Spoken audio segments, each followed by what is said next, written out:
to stop the wheel. I'm going to break the wheel.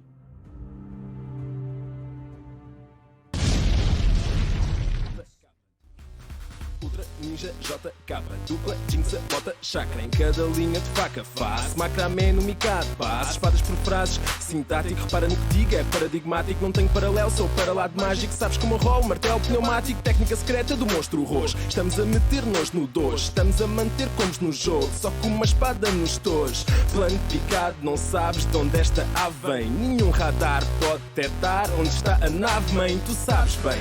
Somos a clique, somos o clã.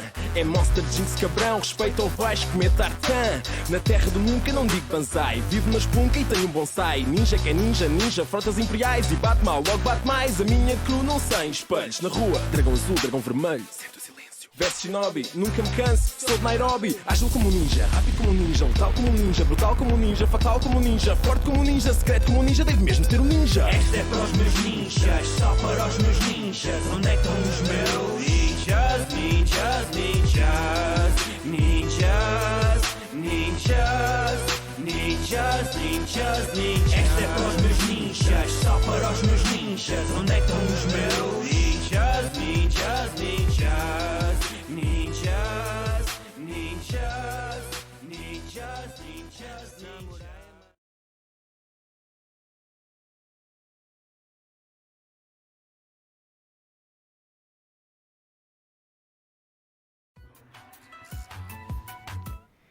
And we are live, and a good evening to everyone out there, and welcome to another episode of Top 5 Collaborations with the Westerosi Ninja and Dawg Sidious. Tonight we will be going through our top 5 what the freak moments in Star Wars film history. As usual, Dawg Sidious is on with me tonight, and what is going on, Snoop Dogg? What's happening? Man, I'm pretty stoked to be here tonight, Ninja. I know yesterday we were doing the stream yesterday where I was ranking the Star Wars films and that. Thanks for being with me yesterday, and I know you were foaming at the mouth yesterday, ready to just lay into some stuff. I am too, folks. Let the hatred flow through you.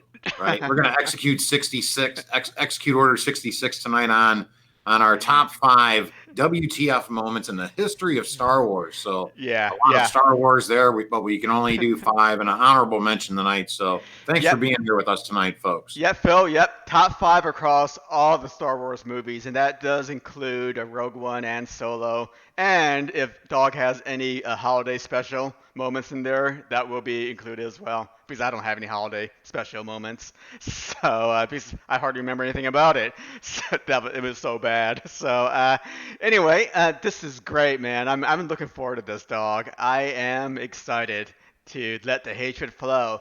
But Dawg, you know, we are on the channel of the Westerosi Ninjas, so what is our first slide usually?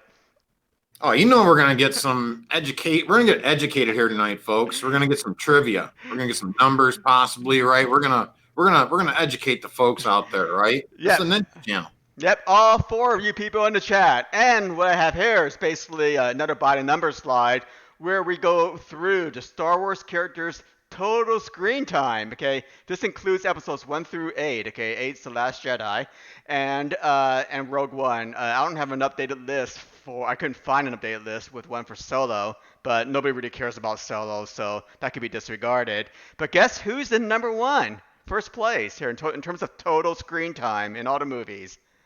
That's right, Anakin Skywalker. Yep.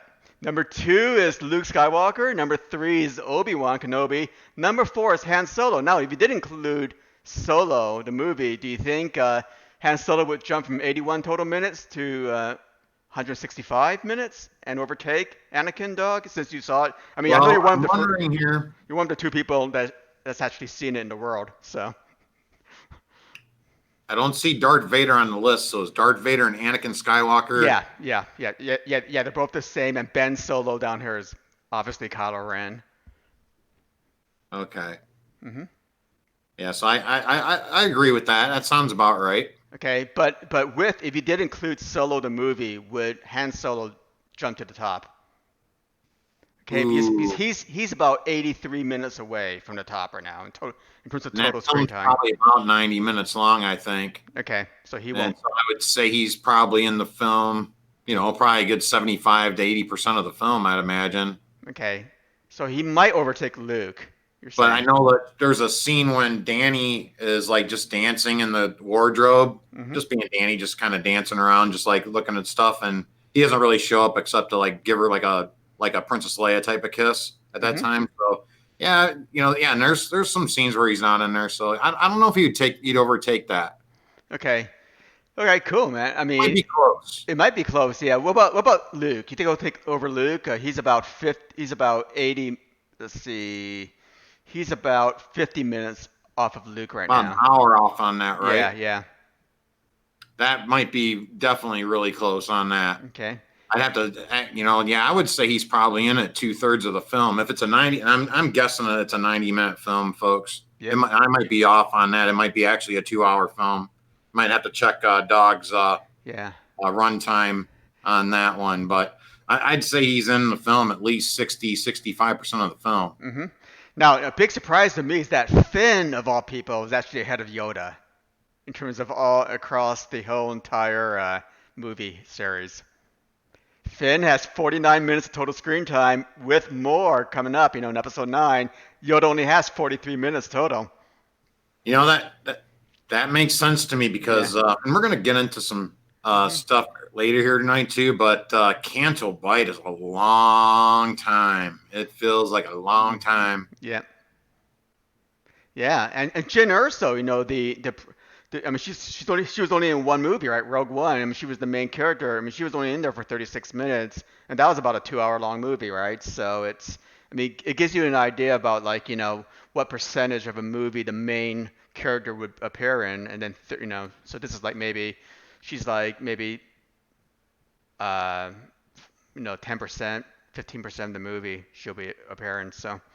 And now that film, though, even though she's kind of, she's the main character, there's so much other stuff going on. Yeah. You have the Darth Vader stuff, the Krennic stuff, and even Grand Moff Tarkin, right? There's a lot of other areas than, just kind of focusing on her. So I can kind of see that. I'm actually looking at the runtime for Solo here. Yep. Oh, here we go. Thank you so it was a kind of a longer movie. It was 2 hours and 15 minutes long. Okay, so if you take 10%, I mean, he would get 20 extra minutes. If you think he appears in 10% of it. Yeah. Well, if he's in, I'm saying he's in it for at least 60% of that film. Really? So that would give them about 78 minutes of runtime, according to my, approximately about 78 minutes, I think. Yeah, so he gets close to Anakin, but not quite over the top. Anakin slash Darth Thank you Vader. very much, JB. Yeah. Hey, but what about this? Snoke, man. Snoke has overtaken one of my favorite characters of all time, Jabba the Hutt. Snoke has 7.5 minutes of total screen time against freaking Jabba the Hutt, man. Come on, are you serious? How close are they? What if we added the? Okay, Jabba is 6 minutes and 45 seconds. Snoke is 7 minutes and 30 seconds. Are we counting the extra scene when for the old remastered version? No, we're not counting that. We're counting theatrical releases, okay? That might get Jabba. That's just wrong. That is just wrong. Yeah, and my man Boba Fett only gets 5 minutes total. That's it. He deserves so much more. That was being digested. Yeah. I mean, this is a really cool little table here. I mean, I love this table. So, I'll tell you what, though. What do you think about this, though, Mel? Look at General Grievous. General Grievous. I would say, I think we got probably the most out of that character in the 6 minutes screen time that we got out of him. Yeah. And we were talking about General Grievous a little bit yesterday, but for what he gave us for 6 minutes, that's pretty impressive. Yeah. Hey, and Owen Lars, he got about 5 minutes and 15 seconds, and we got a lot out of him too, right? Especially, he wouldn't let Luke Skywalker go to Tashi Station to get some power converters. Right, that was pretty cool. Right. So, but also we saw Owen Lars too in the prequels as well. So, yeah, I mean, I thought this was a very, very interesting chart here. So definitely very interesting. Yeah, I mean, yeah, Yoda.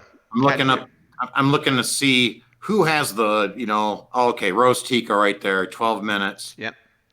How did she get 12 minutes? Oh, yeah, but Finn was in another movie. That's right. So, yeah, Yeah. that's way too much time. Hey, Jar Jar Binks has more time than Mace Windu. What do you think about that? Ooh, that's rough. That is rough, Mace, man. Mace is playing second fiddle to Jar Jar Binks, according to the screen time. That is definitely rough. I wonder how much of that is actually. I bet you, I'd say there's probably only maybe a minute and a half after episode 1. Because we only see Jar Jar like 2 clips, right? The Amidala funeral, and then like at the beginning too, he just kind of like walks by with the procession, right? Yeah. And then I think we see him in the beginning of Attack of the Clones but I don't think. Most of that time is definitely in the Phantom Menace. That's bad. Yeah, Boy, and also in the second movie, wasn't he part of the Galactic Senate? And he was the one that actually called the vote of no confidence. Oh, right? yeah. So, yeah, you're right. Against the right. former Chancellor, Valorum. Yeah, so, it's... Propose. Yeah. Yeah, man. I mean, Jar Jar's overtaken Lando as well. I mean, this is really some crazy stuff going on here. Ooh, that hurts. Yeah, but Lando's probably going to pick it back up, right, in the next movie, we hope, because he does appear. It's confirmed, right? Billy Dee is confirmed to be. I mean, think about this, there. though. I mean, Luke Skywalker's grandmother. It's Luke Skywalker, by the way, right? Luke Skywalker's grandmother gets less time than Jar Jar Binks, right? I mean, I'd rather talk with Luke Skywalker's grandmother, so. Oh, my goodness. And Grand Moff Tarkin, man, he only gets 8 minutes and 45 seconds. So even Jar Jar Binks beats Grand Moff Tarkin. And we all know what a badass Grand Moff Tarkin was. So. Right. I'm also upset that I don't see Wedge Antilles on here. Yeah, well, I mean, he's less than 4 minutes and 45 seconds, evidently. So Maz Kanata has more screen time than Wedge Antilles. Oh, my Lord. It ends. Jango Fett has more screen time than Wedge Antilles.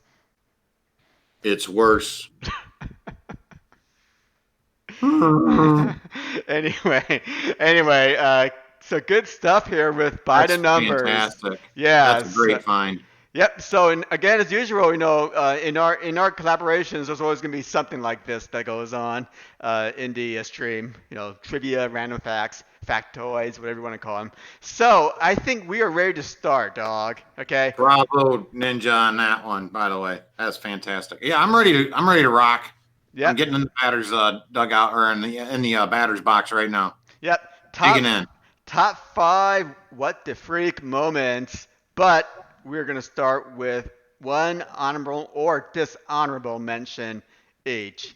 And Dog, you are the visiting team. Go for it. You're first. Swing. Execute Order 66. And folks, this is my dishonorable mention tonight. And I like to call this one, Come On, George. Right? I mean, if you folks are familiar with NFL and stuff, they do that. Come on, man. Well, this is my Come On, George. Really? Did you really do this with C-3PO on Attack of the Clones? Did I just witness this?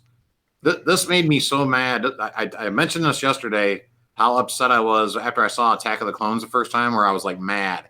And it was pretty much this was one of the scenes that did it right here was, they're in that droid factory, basically, right on Geonosis. And somehow they get into the gauntlet or something, and C-3PO gets put into the assembly line kind of thing, and his head gets stuck on a battle droid, and then his torso and all that stuff gets stuck on, it gets ahead of the other battle. So it's like a big switcheroo thing, right? And then he's just like running around, die, Jedi dogs, and he's like fighting against the Jedi and stuff like that. It is so Saturday morning cartoon bad. I mean, bad.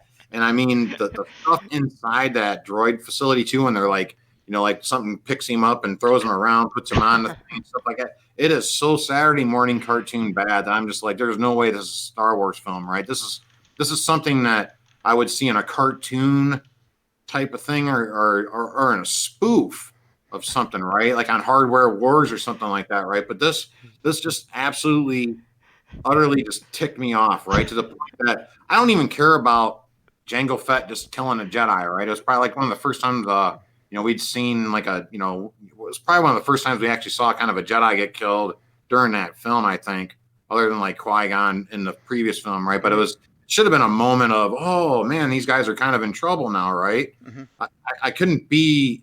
I wasn't immersed anymore because I'm watching this absolute ridiculousness on screen. How is this for you, Milt? Do you remember this? In the lore, a lot of Jedi actually die, like in the arena at Geonosis here. So, I mean, how many Jedi do you think C-3PO killed? I don't think he killed any at all. You think his aim is that bad? I mean, could he have killed any Jedi with the 6 million forms of language that he knew? I think you were on to something the other night where you could have possibly bored them to death. Exactly. Different types of languages, right? Yeah. What I mean, going back to like when Jango kills that Jedi. Yeah. I don't know specifically how those scenes kind of work, but it's like, when moments like that happen, and then they flipped to what's going on with C-3PO and the utter ridiculousness that's just happened here, right? I'm like, George, come on, really? Did you really just do this? He was already kind of under fire for Phantom Menace, right? He was already under fire for, it kind of was mixed reviews, all that kind of thing like that. And he goes and does something like this in the film, right? And there's many issues with this film, but this is the one that sticks out the most. Like this one upsetted me more than like, I hate sand. It's coarse and it's rough and the cording was terrible too. Don't get it twisted. That was awful as well. But this was the one that I thought was the worst moment in the entire film. Yeah, I mean, this film was really inconsistent because it had really high highs, but it had like moments like this, right? Really, really low lows. So in terms of the general anthology of Star Wars films, yeah, I mean we kind of agreed to put it in the middle of the pack, right? Because it's still better than some of the others that some of the really bad ones out there. So yeah. I mean, I'm not sure what George was thinking about this. I mean, there was no need to turn C-3PO into a death machine in the arena, but maybe some people thought it would be funny, right, to see C-3PO, with a laser blaster and gunning down, Jedi, or trying to gun down Jedi.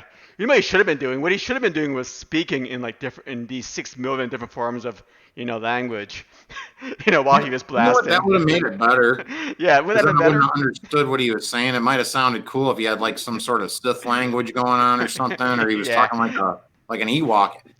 If he would have just used Yub Nub, that would have probably worked a little bit better. Dewanawanga. I think you should talk like Watto. Just something. Yeah, you should talk like Watto. No, Jedi mind tricks don't affect me. Only money. That kind of stuff. So wouldn't that been cool if you did that? But he didn't even act like Watto, man. So yeah, dog. This is a pretty bad moment. My just honorable mention is, and some people might disagree, but to me this was pretty bad. Okay. You ever go to a carnival? You ever play skee ball? I love skee ball. Because this is exactly how Boba Fett died, man, in Return of the Jedi. Okay, episode 6, Return of the Jedi here. And one of my favorite characters, Star Wars characters of all time, top 3 at least. Okay, the best bounty hunter in the galaxy, man. This guy's a badass, right? He captures Jedi, captures all these super criminals from all sorts of, places. But he goes out like a freaking chump, right? In Return of the Jedi. The first thing he does is that he gets accidentally hit by blind Han Solo, right? He goes, what? And he basically hits him. Somehow, Han Solo hits his jetpack. The jetpack malfunctions. He slams in to the side of Jabba's luxury yacht, of all things, right? Rebounds off of that. Falls right into the freaking Sarlacc pit like a freaking skee ball. It was like boom. It was like the perfect roll. And then to top it all off, the freaking Sarlacc burps. Now, come on, man. Should you have burping in a Star Wars movie? No. But I remember 1983 Mel, And this was the first film I ever saw where I was in a film theater where people clapped and cheered. Back in old school, before like 1983, folks, I had never been in a theater, any movie at all, where people just started cheering or clapping ever, right? Until I saw Return of the Jedi. And this was one of the scenes where, Han's like, Boba Fett, where? And then Chewie's like, right? And then, Yeah. He hits him. And then, then we saw, well, you didn't have that kind of that worm or that kind of, whatever hell that creature is coming out before, right? It was just kind of an empty hole. Yeah. Right? But then it belches, Yeah. and then people started clapping and cheering. And Yeah. I was like in shock. And then, of course, when Jabba's barge and all that stuff started blowing up, they were clapping and cheering then too. Yeah, And I was like, guys is this the fell way it's into the going to be pit. from now on? Are people really going to clap and cheer during films like they're at a sporting event?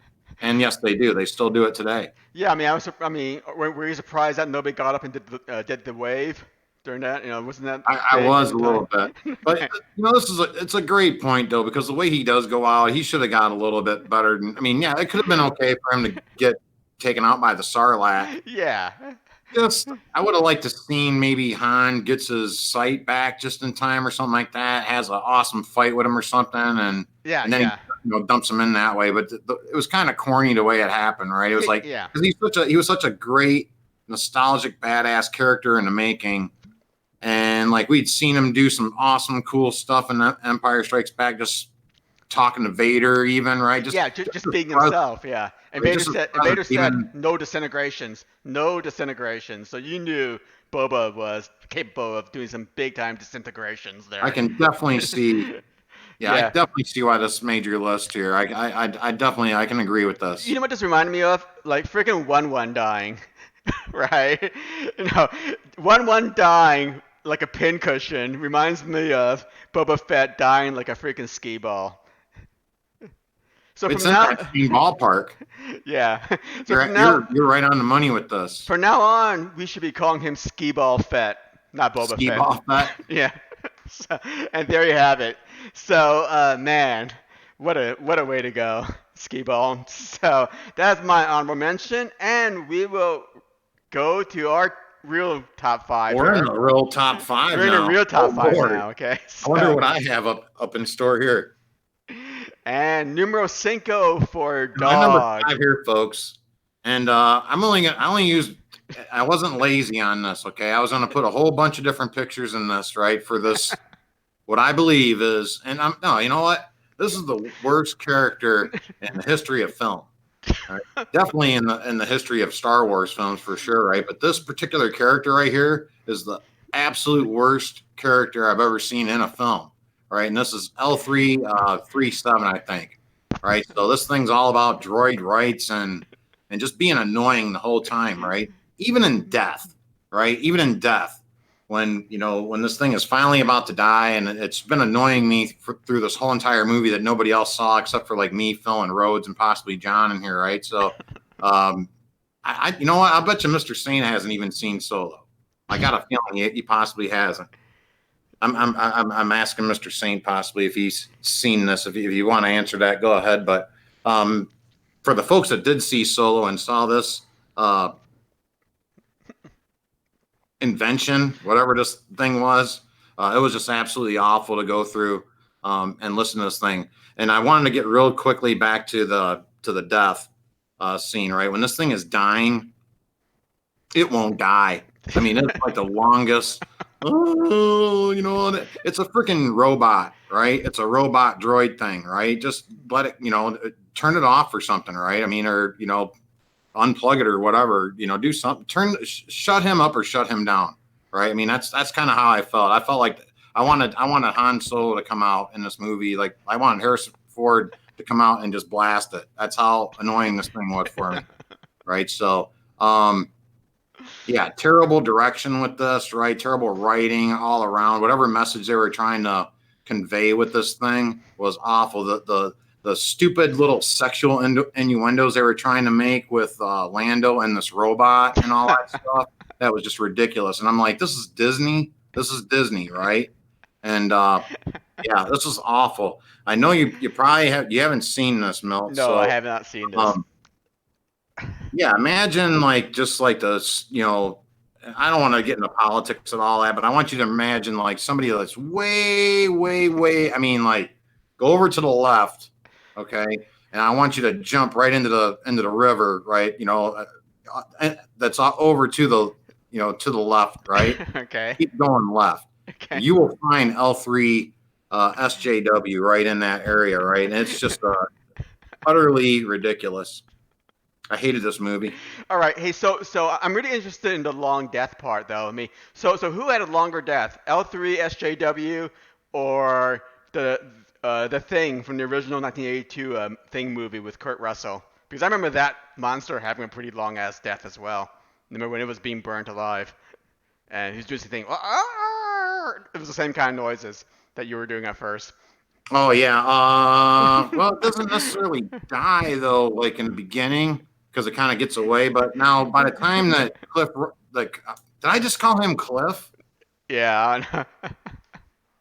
Stab myself in the eyeball. Kurt Russell. Yeah. Thank you very much. Right. By the time he does his roll and says, "Yeah, F you too, man," and throws that, and then it just blows up. Right. Yeah. But now we don't know if things necessarily alive or dead or not. If we don't really necessarily know, because like he gets back, and I think it's Childs with him, maybe, or no, it wasn't Childs. I forgot who the other guy was with him at the end of it, right? But I think it's a Keith, like David character or whatever, right? And he like hands him back the booze, kind of thing. It was kind of a symbolic thing from the beginning of that film. But that's another film we should discuss sometime. Oh yeah, the Thing's great. Yeah, I love that film. But yeah, this thing does not die. It's not going to be a quick death at all. The whole time, and the first time you get to see Han Solo, right, and Chewbacca, right, like the two main people for this film, right?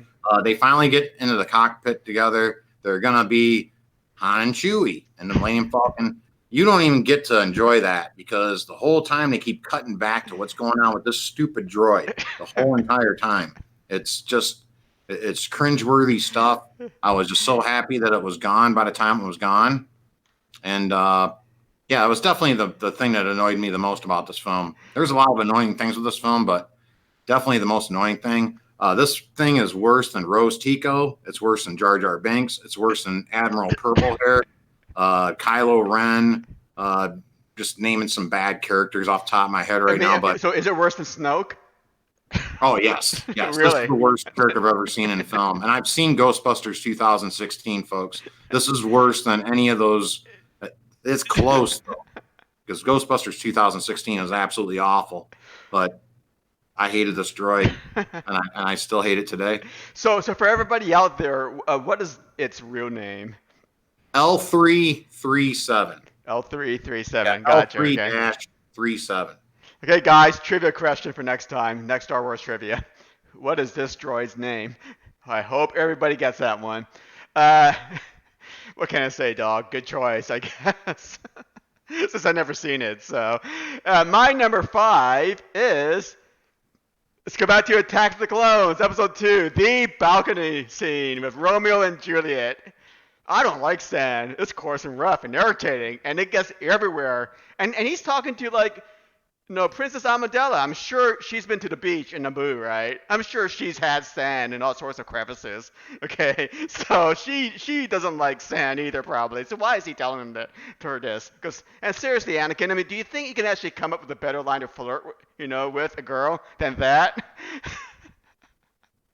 See, this was my problem with the whole movie, right? It was so inconsistent. Again, you had all these high highs, and then you had scenes like this. The whole courtship of Eddie's father, right? You guys remember the '70s show, but this is the courtship of Anakin Skywalker, with Amidala. That kept on going on and freaking on in this movie.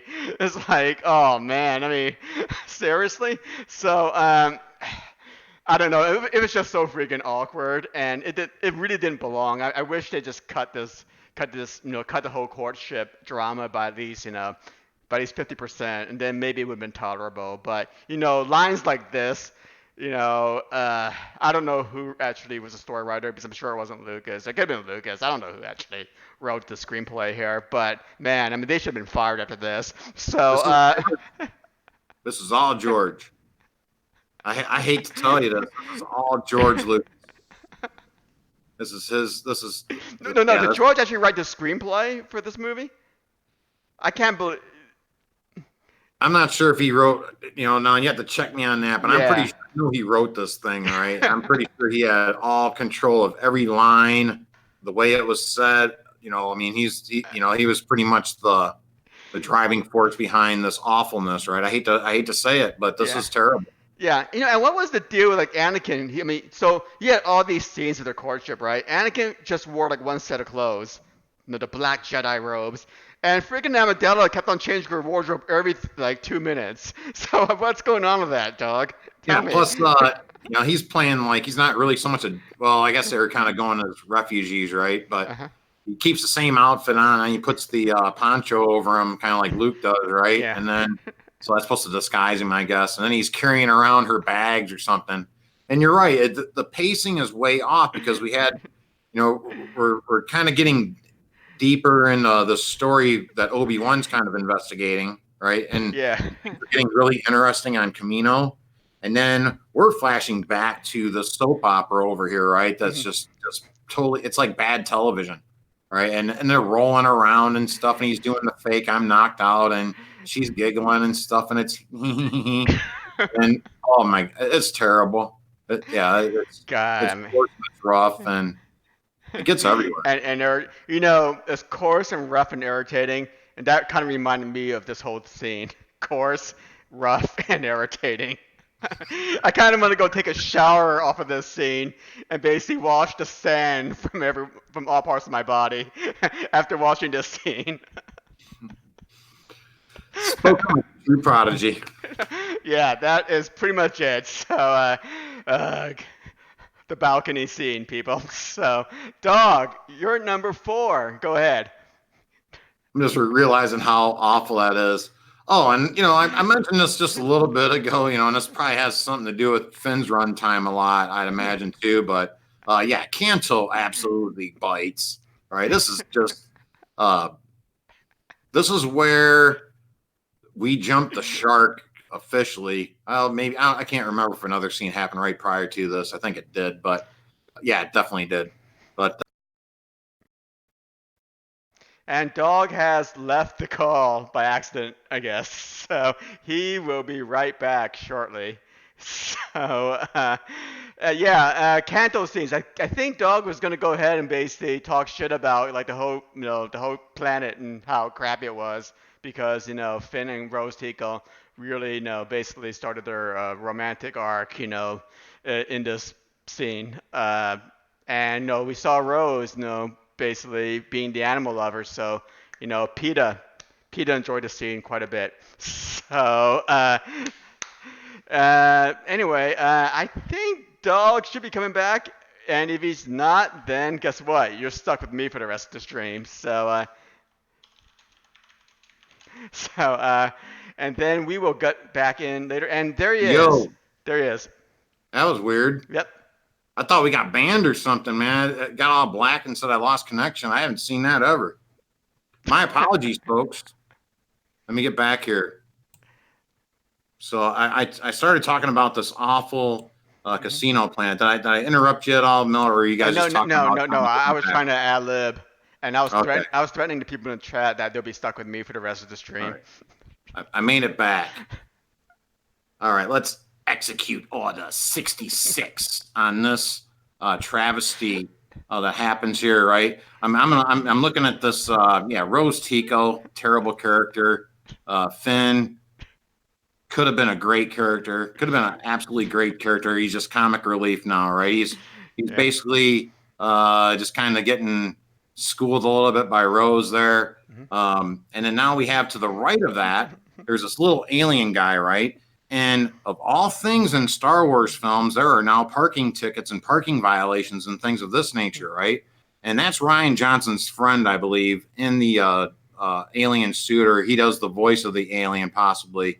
And that's why he's in the film, because he's Ryan Johnson's friend. And so that's how they get caught. This whole entire about a half an hour of the entire film doesn't even make sense. It serves absolutely no purpose to the film at all. There's no growth in this, no progression. nothing happens, right?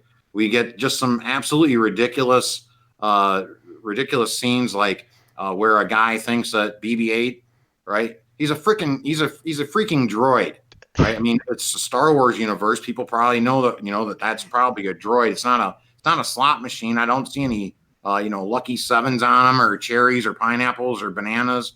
Nothing like that, right? He's a freaking droid, I mean, and this dude starts trying to put coins in him like he's a droid. And eventually he's going to use those coins to get their escape, right? I mean, he's going to spit the coins out like you would see in a Saturday morning cartoon. We have some scenes with Broom Boy. Folks are familiar who Broom Boy is. He's the little slave kid. They just leave him. They just leave him there to be a slave. But we're gonna free the space horses, right? The space horses, because we all love animals, right? I love animals, by the way. I'm an absolute animal lover. Don't call Pete on me for this, right? But seriously though, Peter. Right? We're gonna free all the space CGI horses that are gonna run through like I'm in a. This wasn't so much reminding me of the Harry Potter so much as when they got on the when BB-8 comes and saves them, they kind of scroll away on the ATST, I think it was, right? And they kind of look like Harry and Hermione and Sirius on the Gryffindor, right? And they're just like, wee, and I can't believe, those shots are so bad. But yeah, we're gonna free these space horses, and we're gonna just leave the slaves alone, right? We're just gonna leave them there. We meet the Deej character as well. Benicio del Toro plays him. Great actor, terrible character, just an absolutely awful character. This is probably one of the biggest segments in Star Wars history where I felt like I'm not even in a Star Wars movie anymore. I have jumped into this is 2017. We've totally lost we've totally lost the Star Wars universe here. So my apologies for the connection loss there, folks, but I'm back. And Milt, how do you feel about Canto Bites? Well, you know what this scene reminded me of? It reminded me of a really, really, really poor attempt to make The Last Jedi a James Bond film. Because this is the type of scene that you expect to see in a James Bond movie, right? Where they're in a strange city, or and they're in a casino, right? And then James Bond is in there, and he's doing something, and then the bad guys are in there too, and he's gonna be playing poker or baccarat, right, with the main villain or something like that that's going on. But we never get that. Instead, we get a bunch of useless pandering to PETA, right? God, save the animals! Save the animals! That kind of stuff. I don't know what PETA's stance is on horse racing, but I don't think I don't think what these animals are subjected to is anything different than horse racing, honestly. But I don't know. Okay, I don't know about the alien laws and everything else that goes on here. But anyway, yeah, it was pretty bad. I wish. Yeah, they could have skipped this over, and maybe we could have had a little bit more Snoke. No, actually, I would have preferred to have more Snoke than this scene. We had Luke Skywalker in the film.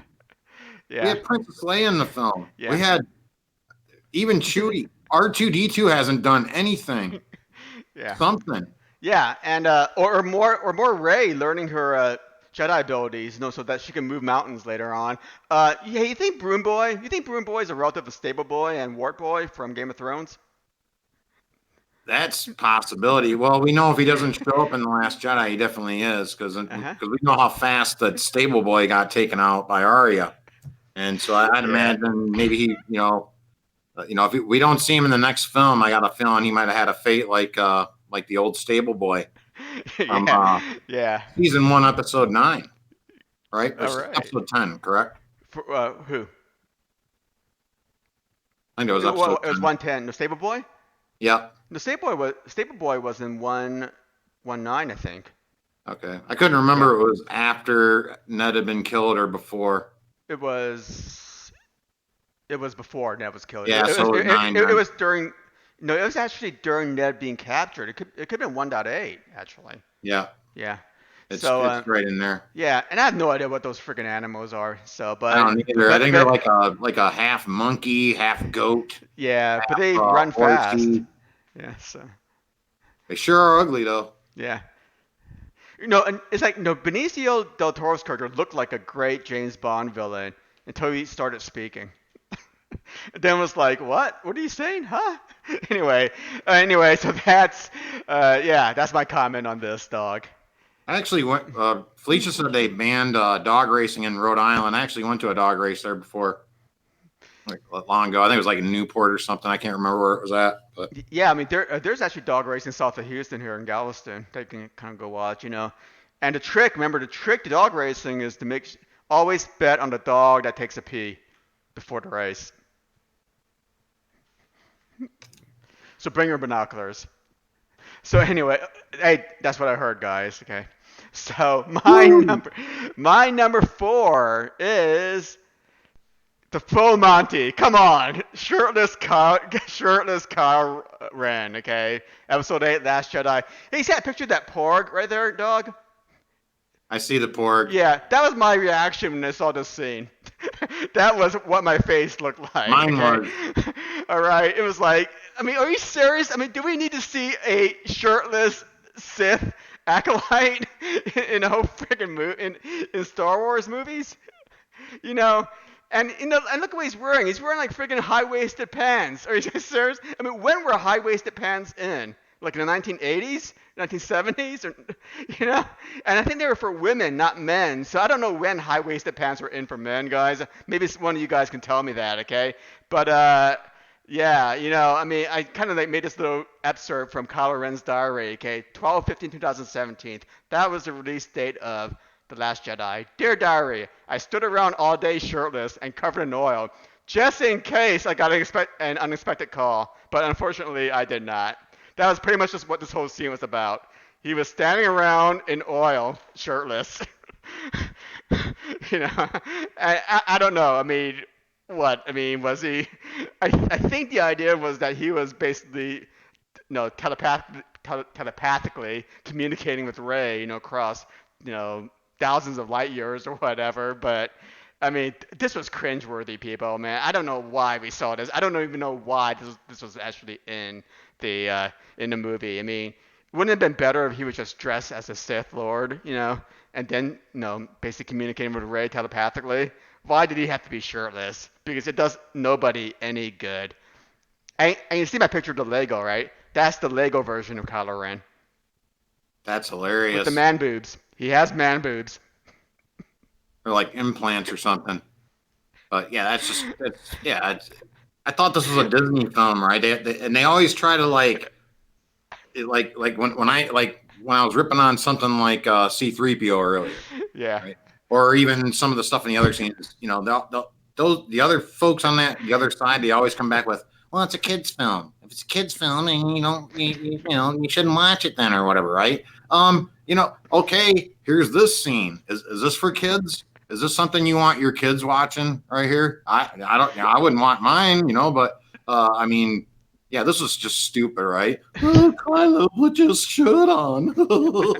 And it was just stuff right here that just started the whole little Reylo campaign, right? The most disgusting thing that I've ever seen happen to Star Wars was the idea of something I might bring up later. But yep.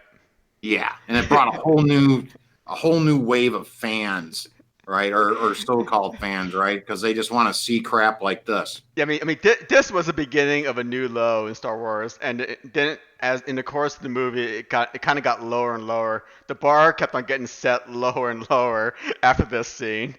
But actually, the first scene in the movie, the bar was raised set pretty low with the prank call on the bridge, right? But I think this came like afterwards, chronologically in the movie. Yeah, so. The thing is, right, with that prank call, right, that was just like the opening firework to the grand finale of bad that was about to happen, right? Because there was so much more bad that was going to come after that.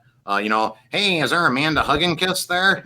It's just like, Bart Simpson calls General Hugs, and then there is so much more bad that's going to happen past that part. And here's a great example of bad. Yep, horrible, man. God, I mean, I still can't. It's still cringeworthy just looking at this slide. So we're gonna go on to our top three now. And Dog, you're up. Amazing. What I like to call bantha fodder, right? It's Raylo, guys, right? And I couldn't do the. I'm glad Ninja had the other picture there. I wasn't looking for that one right away. I did see it though, and I almost put it in. I was like, I just can't take it anymore. 2 slides would have been too much for that. But it was definitely needed. I'm glad that was in there tonight, so we could make that point of, this is supposed to be for kids and stuff, right? Have you ever seen the movie Barbarella? Like old school sci-fi, Yeah. with Jane Fonda and the guy that did the Conan movies. He also did it, right? Yeah, she was cute back then when she was young, by the way.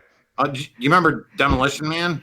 Was that like a Wesley Snipes movie? Yeah, Wesley Snipes, Sylvester Stallone, and Sandra Bullock. Yeah. And so that's kind of how they do their mating sort of now, is sort of like in that picture to the top right there. So the whole time I'm watching that scene, I'm thinking of Barbarella and I'm thinking of Demolition Man this whole entire time. And I'm going, that's the son of a bitch that killed Han Solo, right? I'm ready to watch this guy burn.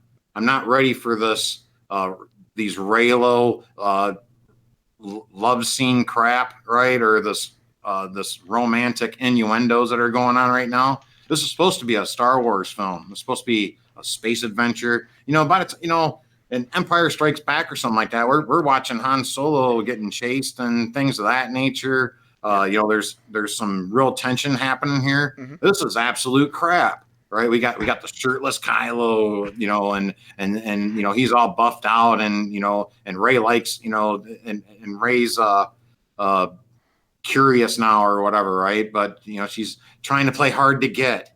Oh my, it's just so disgusting, right? And then what transpires from crap like this? Again, this is what breeds in the new fan, right? The new people come in and they're like, oh, I gotta see if they get together. It's gonna be so amazing.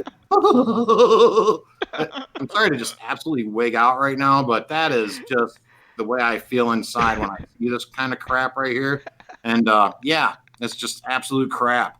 I don't ever want to see this again. Ryan Johnson, you're an idiot. Kathleen Kennedy, you're an idiot. The whole writing team at Lucasfilm, I hope you all get rabies. I really do. I hope you all get rabies. Old Yeller's coming after you, people in Disney. Anyway, you go, Dog. Yeah, this is stupid. Okay, Kylo Ren plus Rey, Yeah, just like Johnson. Yeah, just like Johnson, guys. All right. Good analogy. Yeah, that's what we're going to see. Everybody wants to ship everybody else. Yeah, these movies are all about relationships and friendships, and basically the female leads and the male leads getting on together. Yeah, that's it. That's what movies are come boiled down to these days. And, I don't know. It's... I can't say anything else about this. It's just poo-poo. I mean, luckily we haven't seen this except for little bits of it in Attack of the Clones. But okay, what was better, the Anakin Padme romance, or the kind of like pseudo romance going on here, or the pseudo like psychic sex going on here between Kylo and Rey? And now don't get it twisted, because both are horrible. But yeah, I'd rather watch Sand. I'd rather watch Sand. At least there was something that was actually genuine, possibly there. There was that, and plus I already knew what was going to kind of transpire with it. I knew it was needed. I knew that we all knew that no matter what, through that prequel, we were going to have some sort of romance with it. I think it could have been executed a hell of a lot better. But this is the dude that just killed Han Solo. Right, Rey, are you there? What is going on with the writers? Are you there? Right? Did you guys watch the last film? Did anybody watch the last film where, I'm talking to the Lucasfilm group and the writing group and stuff like that. Did you guys watch the film when Kylo Ren, he killed Han Solo? Anybody remember that at all? And now you're going to tell us our main hero is Google for the guy, right? She's all, I gotta get with Kylo. Kylo, put your shirt on. Now the girls will see you. Girls will see you. Yeah, bad stuff. Okay. All right. Terrible. Okay, let's get on with the stream. Bantha fodder, dogs number 3. All right, my number 3. Okay, we're getting back to Return of the Jedi again because I hated this friggin' movie. Okay, and it's friggin' the whole thing about the stormtroopers surrendering to a bunch of Muppets on Endor. Okay, I mean, come on, guys. Okay, stormtroopers like the most feared soldiers in the galaxy. Okay, right? I mean, they're like legions of Emperor Palpatine, right? Pinpoint accuracy. Unless it's in the movie. Okay, plated weapons, laser weapons, and they're beaten by a bunch of Muppets with sticks and stones. And especially that last scene, where they all run out. I don't know why they're all running out together in one big mass, right? They get surrounded by a bunch of Ewoks and spares. Look at these guys. These guys don't have laser pistols, right? They have blasters. They got armor, and they just all mass surrender like this, like the freaking French in World War II against Nazi Germany. It was just a freaking mass surrender, people here, okay? So, and that's what happened here. And then, I don't get this. This really killed the movie for me. Okay, the whole Ewoks thing really killed Return of the Jedi for me. That's why it's like number 7 or number 7 or 8 on my list of Star Wars movies. It's horrible. Okay, I still don't get it. Okay, how can a bunch of these badass soldiers with advanced weaponry and armor basically all of a sudden decide that they can't fight Muppets anymore with sticks and stones? And the only thing I could pull out of my ass yesterday for you, Milt, was I was thinking that, maybe these guys that heard of Donnie Yen, right? And they just, maybe now maybe stormtroopers are just deathly afraid of, people with sticks now, after what Donnie Yen had showed them, prior to. And yeah, I can't explain. This could have been executed better again. Yeah. Okay. Well, you know what, Dog? Originally, the way this is supposed to be written was that Return of the Jedi, they weren't supposed to be on Endor, right? This whole scene was supposed to happen on Kashyyyk, right? The home planet of the Wookiees. Then I could have seen this stuff happening. That would have been beautiful. Yeah. This would have been a beautiful, and this was. Yeah. This is where George, he messed up. He didn't mess up, but he did, because his reasoning was that, Wookiees. Yeah. They rely on they're just as powerful with technology as like us humans, exactly, right? They use it too, right? They're exactly. Yeah. Their only issue is that their vocal cords, right? I mean, it's different, right? They can't speak to the other humans because of their vocal cords. He wanted to really drive home the idea that the folks that don't rely on technology at all, right? These folks do not rely on any type of technology whatsoever. He wanted to show them taking down the machine. And I think we all could have got that, even if I think we would have got it. I think we still would have got the same message if we'd have used the Wookiees. Or I think it would have been a whole hell of a lot better. This was totally for marketing and selling toys, right? Yub nub. However, I'm sorry to say the Ewoks are definitely a hell of a lot better than the Porgs. Yeah. They serve a purpose at least. They do serve some sort of a purpose. However, executed a little poorly there. I do want to say one quick thing. I mentioned about a lot of cheering going on the first time I saw this film. I saw so many people cheering. when the Ewoks were taking things out, and like when the big tree trunks took down the ATSTs, and then I saw people crying when the little Ewok got killed, right? And I remember when they showed the little baby Ewok peep too, and everybody was going, "Oh!" I remember that whole time in the theater, man. People were cheering. They were cheering for the Ewoks. They were crying when they were hurt and stuff. And then they were oohing and on when they were cute, too. Yeah. I do remember that. Hey, no. I mean, people are saying in the chat that stormtroopers aren't badasses. But remember that quote or that line from Obi-Wan Kenobi, right? When they saw that kind of like that destroyed, burnt-out sandcrawler that the Jawas are in, right? See those marks? No, they're very precise. Pinpoint accuracy. They can only be done by Imperial stormtroopers. That's how badass Imperial stormtroopers are.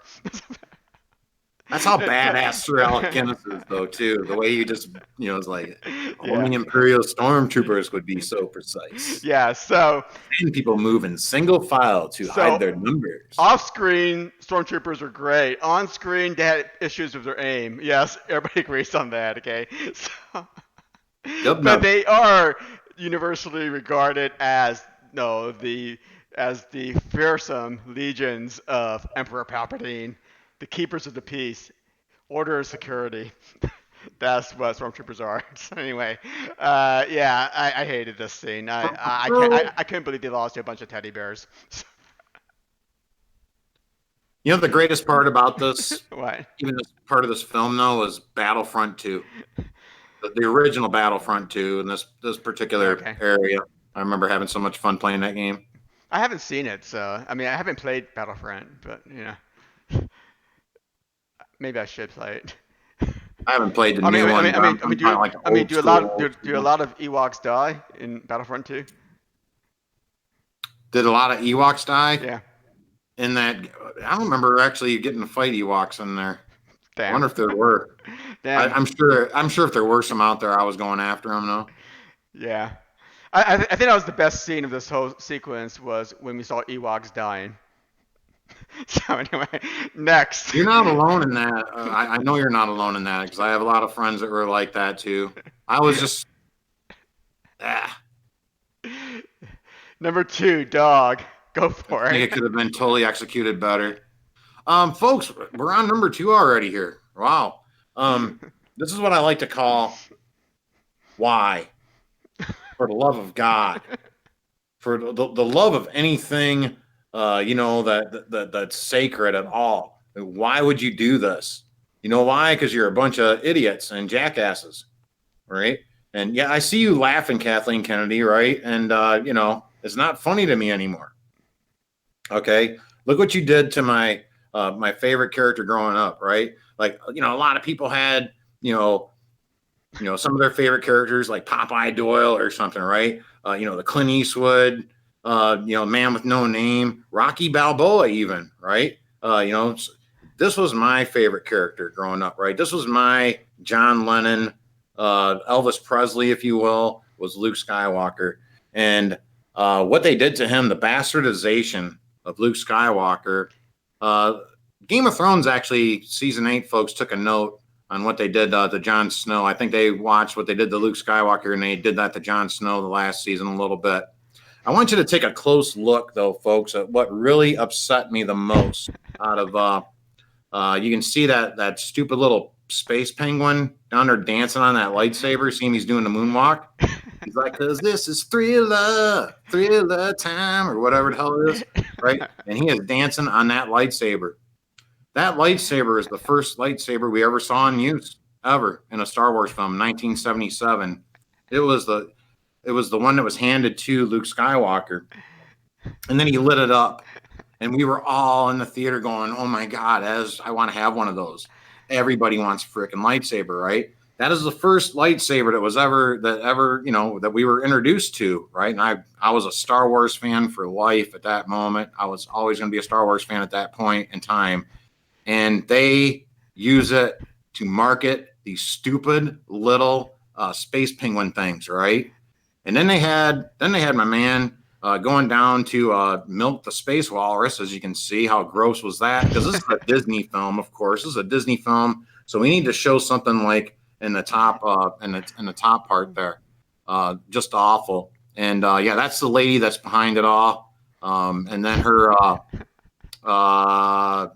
I don't know what that little weasel is. He's her little yes man or whatever, right? So, and then he drinks the milk because we've seen him drink milk before. So, so he's a milk guy. Got milk, got green milk. Bastardization of Luke Skywalker is my number 2.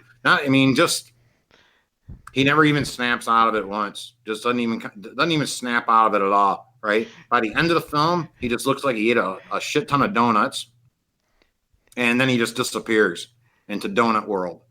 It was just, I've been waiting for 35 years, I guess. Well, 33 years, right? We finally get to see Luke Skywalker in a film. I think it had been like 33 years. 83, yeah. 83 to 83. 2016. Yeah, that sounds about right. Yeah. And by the time the film's over with, and the whole film's about trying to find Luke Skywalker. Let's go find Luke Skywalker. What happened to Luke Skywalker? Luke Skywalker, Luke Skywalker, Luke Skywalker, right? And by the time we finally get to see him, he removes his hood. That's all he did. You've been waiting 33 years to see Luke Skywalker in a film, and that's what he does, right?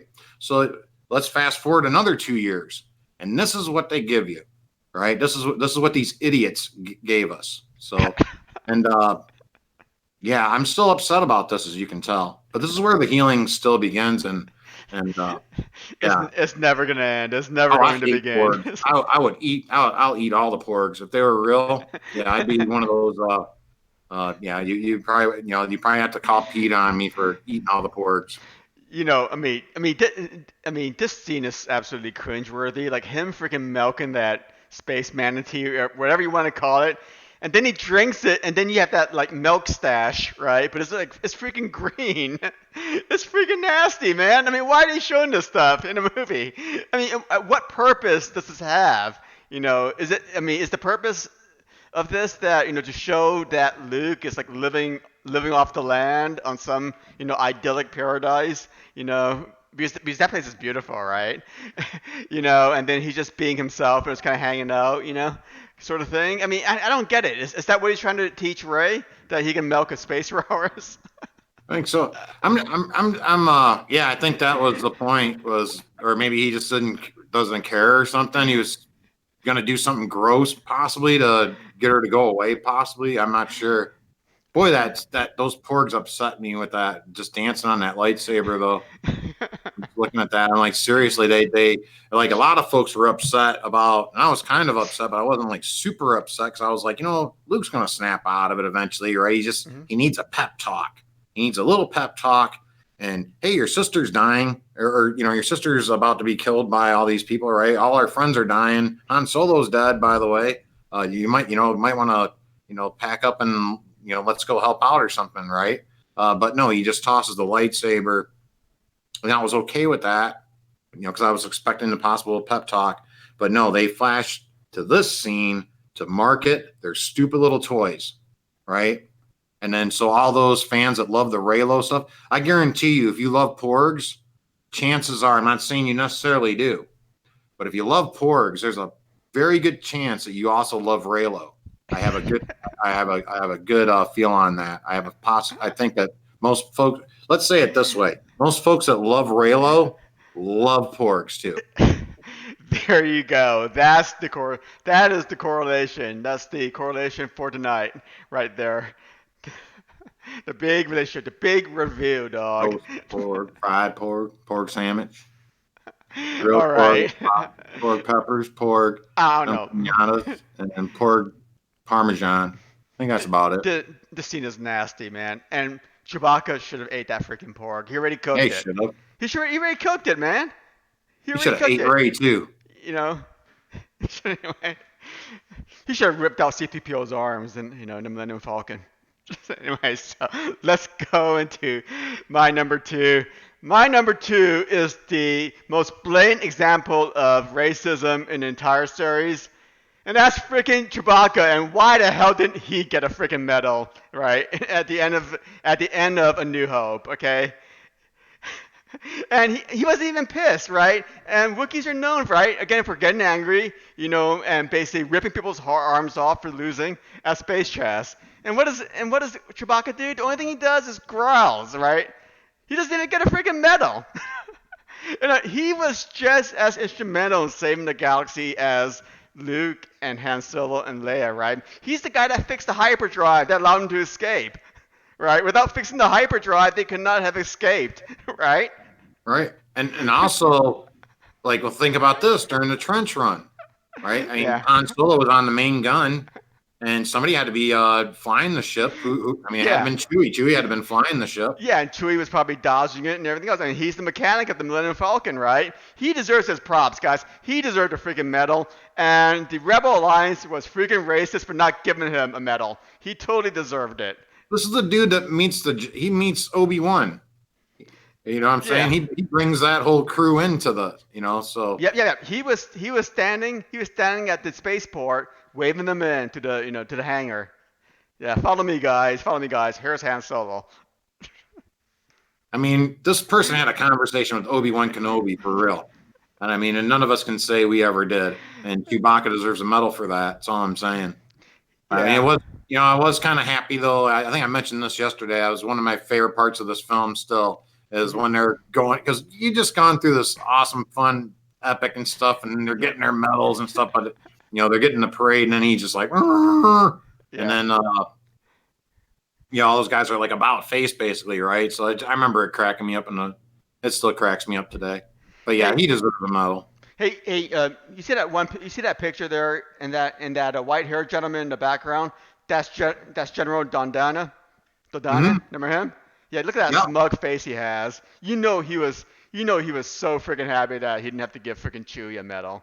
That guy is an alienist. That's what he is. The ray shield is only 2 meters wide. He's a wookist. He's a wookist. So that's how I call him. A wookist. Anyway, I can't believe this. No medal for you, Chewie, and you got to be a vegetarian now. Yeah. No. I mean, I'm not a fan of popular causes here, right? But this should be one of those causes that everybody should take up. Why the hell why the hell didn't Chewbacca get a medal? And Felicia's saying, well, he got a medal in the novelization. Well, that's fine and dandy if you read the book or whatever, right? But, novels don't bring in, like, the views like a movie does, right? He needed the exposure of getting a medal here, okay? Not in a book, but in a movie where millions and millions of people watched it.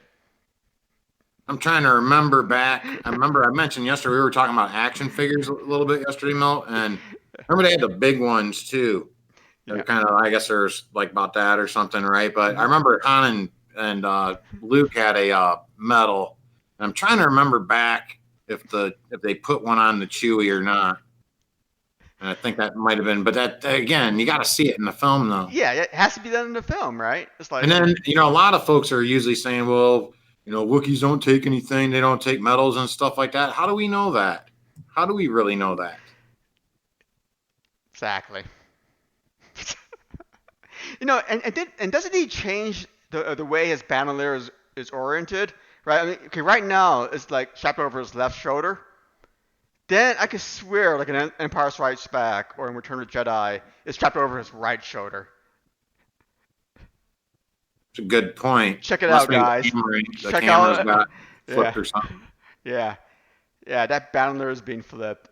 Maybe he only flips it during medal ceremonies, especially ones that he doesn't get medals in.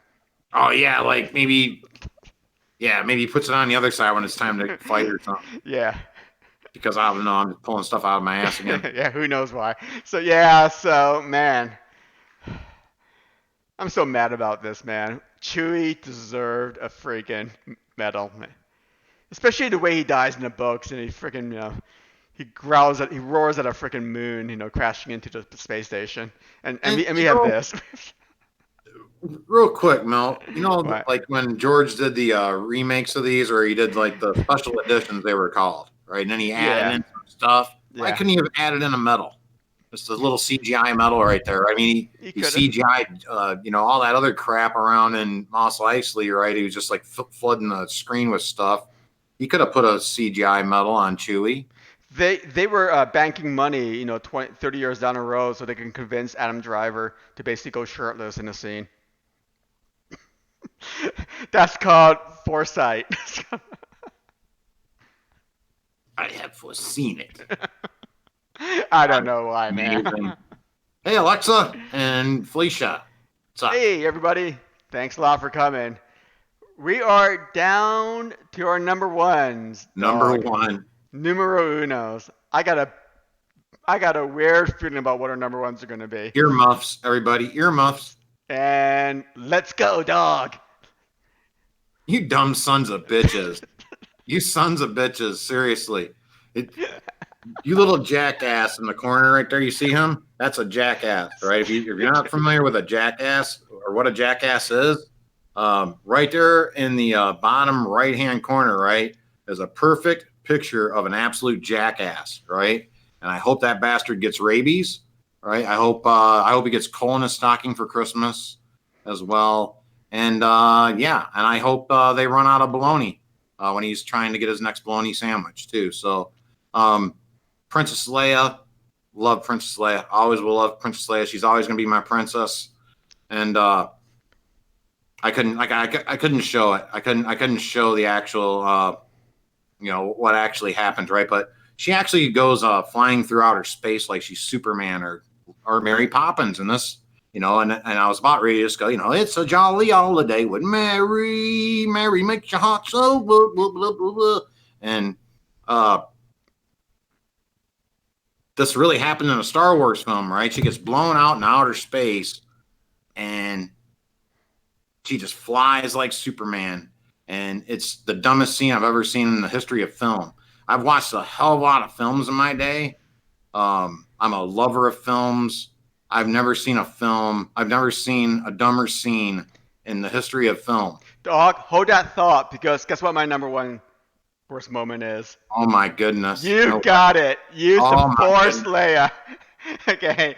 My people need me so I can magically, manifest superhuman powers like Superman and fly through at the vacuum of space, unaided, just using the Force. Just terrible. Freaking no Jedi in the history of Star Wars canon, man, or in the Hispanic universe, the old legends, right, has ever survived the vacuum of space unaided. But somebody with maybe a couple of weeks of training did that. It's so disrespectful. It's just so disrespectful to that character, to that actress, right? I mean, hey, if Qui-Gon Jinn did a midichlorian test on Princess Leia, knowing what she can do right now, what would it be? That midichlorian count? that little yeah counter he had, that thing would have blown up, right? Because remember, it was off the charts on Anakin. Exactly. Oh yeah, that thing would have just tilted and just you saw smoke come out of it. It'd have been like, it would have just probably blowed up, So, but that's absolutely ridiculous. They actually did that in a film. They actually put they actually did this, and it's like they took Princess Leia, who is to me that is the princess of princesses is Princess Leia, right? All the Disney princesses, all that stuff, or all the other princesses and any other films or fantasy novels, whatever. This is the princess to me, right?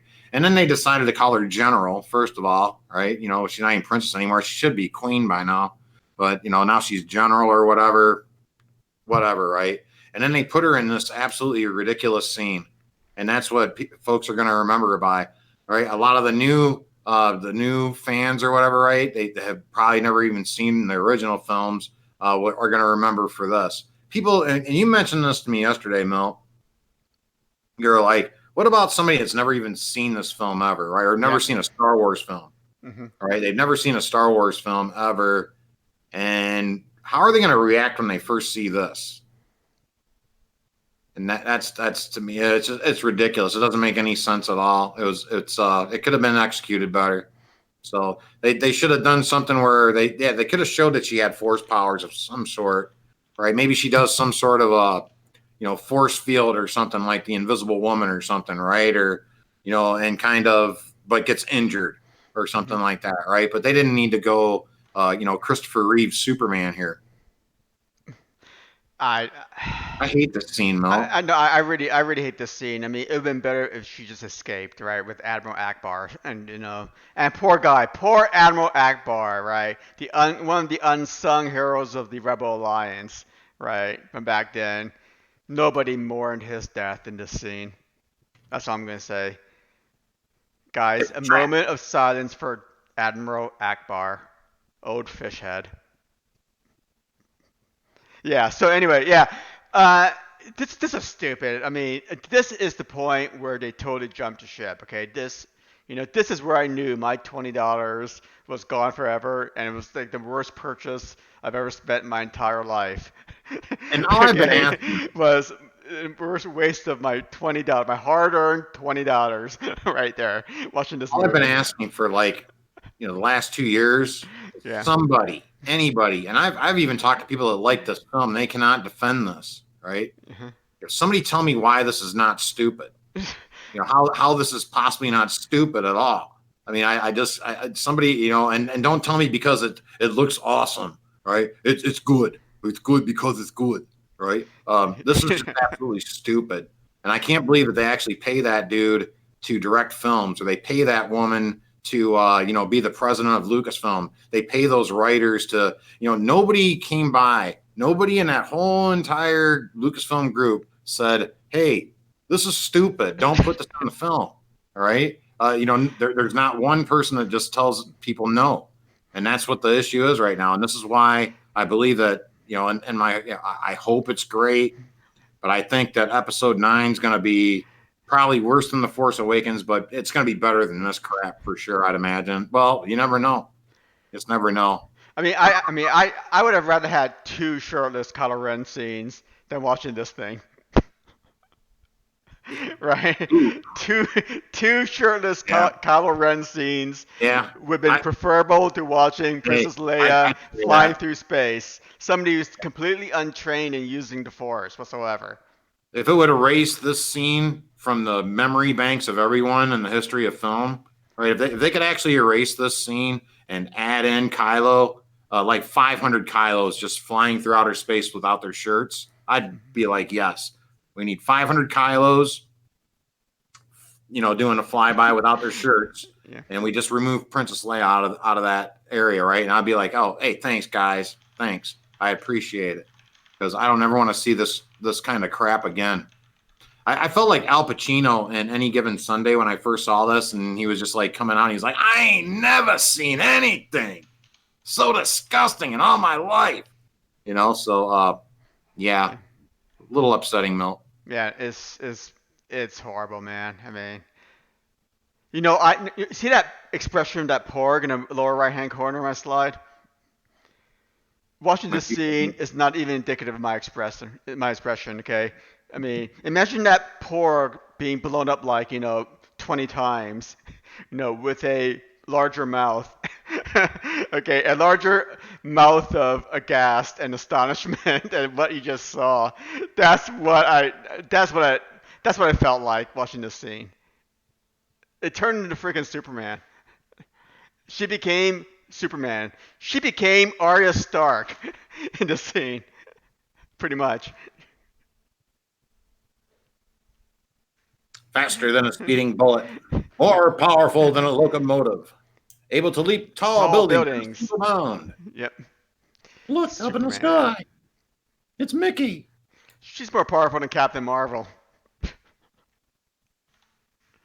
Oh man, you know what? I'd rather see Captain Marvel in that scene than watching my princess go through that. It's like, did you really just and again, folks, I love Luke Skywalker. Luke Skywalker's my favorite, right? But again, like what they did to him, it's so bad. But they even trumped that. They even did worse than what they did to Luke Skywalker just with this one scene. Right? I mean, how could you ever take this? How could you look at this scene? How could you watch a scene and ever take anything they do seriously ever? I mean, that's my question to a lot of folks that defend this, right? I've never actually seen one person ever come out and tell me why this is good though, other than this is great, it looks amazing, and it's amazing. Rian Johnson's awesome. Okay. Rian Johnson, Disney, awesome. I love Star Wars, and it's amazing. And this is an amazing scene, and you're just a hater. I mean, tell me why this is good, right? The only thing I can think of, Dawg, is that if you've never seen a Star Wars movie in your life, and this was your introduction to Star Wars, maybe this scene will show the viewer like how just all-encompassing and all-powerful the Force is, and what Force users, Force users can do or capable of doing. They should be able to just fly then, I guess. Yeah, right? Not underwater. It's like surviving in a vacuum of space after being blown out, right, of a ship, right? This is ridiculous. I mean, this is freaking ridiculous. It's never been done before, guys. Anywhere, not even in the comics. Nowhere. You can't do this. I mean, Qui-Gon Jinn and And Obi-Wan in episode one, Phantom Menace, right? They even had to use those weird underwater breathing apparatuses, right, to basically dive down into the Gungan city, right? And and if they need to use those kind of apparatuses to basically survive to breathe underwater, surely a Jedi would need some kind of apparatus to survive the vacuum of space. Absolutely, and you're telling me all those generations and generations of Jedi, including Yoda, Yeah. right? Who I think we both had pretty high on our list, at least in our top twos, as Yeah. far as Jedi went long ago. Hmm. I think we both at least had him in our top two. Yeah. You're telling me he never knew how to fly in outer space and never shared that with anybody? Right? None of those Jedi's ever learned how to fly in outer space and Hey, never you, passed it down. when Mace Windu was pushed out the window, right, in Coruscant, maybe he survived because maybe he knew how to fly through space or fly through the city, But no, Maybe Palpatine too. yeah, he just fell, right? So, man, this is really depressing. I mean, this is like just watching this over and over again. It's insanity how this could have made it past the cutting room floor. That's what I'm saying. How did nobody ever just say no? How did all those people and these folks actually get paid Yeah. to make decisions like this, right? I mean, and not one person was the no person Yeah. that came up and said, "Look, this looks absolutely ridiculous. This is absolutely ridiculous." Hmm. Yeah, it shouldn't even been written, but that's good old Rian Johnson for everyone. So, Dog, I think we're done with our top five. Oh my goodness! Let's go ahead and summarize this, and then we can all just get drunk. I just want to say I and love talk about everybody this. in the chat for listening to my rant today, and thank you for the therapy. And yes, my top. What the hell's going on here? What happened to Star Wars here? It's a jolly holiday with Mary is my number one. Number two is For the Love of God, Why? With Luke Skywalker there and just the bastardization of Luke Skywalker. Let's call it the bastardization of Luke Skywalker. And of course, it was Leia Poppins for number one, in case folks are wondering what that is. Number three, I have what is widely known as Reylo, right? Just the most disgusting, innuendos imaginable to the Star Wars franchise, with the man that killed Han Solo and Mary Sue. Number four, I had Canto Bites, pretty much the adventures of Rose Tico and Finn and the casino planet and all the ridiculousness that went with that. Number five, I have pretty much any time that L337 is talking or gracing us with its presence on screen for the Solo film that rarely anybody saw at all. So the worst character in the history of film, L337. And my dishonorable mention was the one and only, and folks, there are plenty more of WTH moments. Milk brought in some as well too, and there's a lot of other things I had issues with. But how can I not forget this C-3PO droid factory there on Geonosis when they went Saturday morning cartoon on us, and I just said, "Come on, George. Come on, George." Noob City. Thanks, Mel. It's been a pleasure tonight, folks. Thank you so much. Awesome. And starting with my honorable mention, it has to be none other than Skee Ball Fett, right? The ridiculous set of circumstances that basically got him to go skee ball right into the center of the Sarlacc pit. Awesome. Number five was I Hate Sand by Anakin Skywalker. Seriously, dude, was that the best line you could think of trying to get into a girl's pants? Was I hate sand. It's rough and irritating. Number four, none other than shirtless Kylo Ren. Guys, did we really need to see this in any movie? I mean, really? In any Star Wars movie, do we need to see a shirtless Kylo Ren? Three, okay, one of my pet peeves from way back. Come on, guys, come on. Stormtroopers surrender to a bunch of Muppets. Listen, stormtroopers surrendering to a bunch of Muppets with sticks and stones. All right, number Waka two. waka. Number 2, the most blatant act of alien racism in the entire series. Why the hell didn't Chewbacca get a friggin' medal? Okay, at the end of A New Hope. Wookieist. Wookist. They're a bunch of Wookists.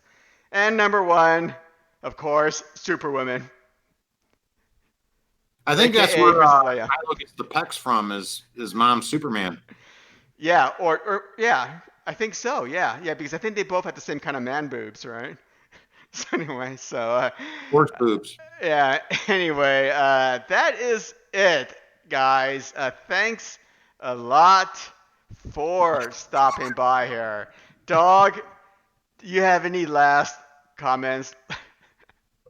I better just stop. Oh man, this has been great. This is where the healing begins here, folks. So we have executed Order 66 on some absolutely junk scenes tonight and moments, and I hope you folks have all enjoyed it. It's been an absolute blast here, just laying into this a little bit. So folks, been an absolute pleasure here. You can see me, of course, on my channel. You'll see me back doing collabs with Milt. And we'll have more for you here in the near future. So thanks for being here. Have a great and happy Labor Day tomorrow. Yep, and I want to echo that. Have a great, safe Labor Day tomorrow. Okay, and every Friday, 7 p.m. Central Standard Time, Citadel Trivia. Be there or be square. And also, hang out here on the Westeros Ninja channel, because there's always something kind of going on here. If not, collabs with Dawg, some other kind of craziness. So thank you all again for coming by here and spending your Sunday evening with us. And we will see you guys later.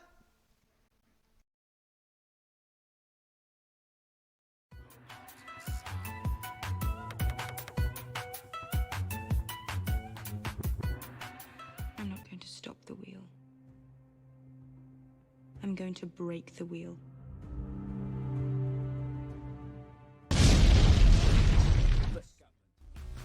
Ultra Ninja JK, dupla, jinxa, bota, chakra em cada linha de faca. Face, macramé no micado, base, espadas por frases. Sintático, repara no que digo, é paradigmático, não tenho paralelo, sou para lado mágico. Sabes como rolo, martelo pneumático, técnica secreta do monstro roxo. Estamos a meter-nos no dojo, estamos a manter como no jogo, só com uma espada nos tojos. Plano picado, não sabes de onde esta ave vem. Nenhum radar pode detectar onde está a nave, mãe, tu sabes bem.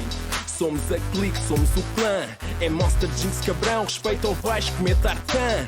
Na terra do nunca não digo banzai. Vivo na espunca e tenho um bonsai. Ninja que é ninja, frotas imperiais. E bate mal, logo bate mais. A minha crew não sem espelhos na rua. Dragão azul, dragão vermelho, sente o silêncio. Verso shinobi, nunca me canso, sou de Nairobi. Ágil como um ninja, rápido como um ninja. Letal como um ninja, brutal como um ninja. Fatal como um ninja, forte como um ninja. Secreto como um ninja, deve mesmo ser um ninja. Esta é para os meus ninjas, só para os meus ninjas. Onde é que estão os meus ninjas? Ninjas, ninjas, ninjas, ninjas, ninjas, ninjas, ninjas. Esta é para os meus ninjas, só para os meus ninjas. Onde é que estão os meus?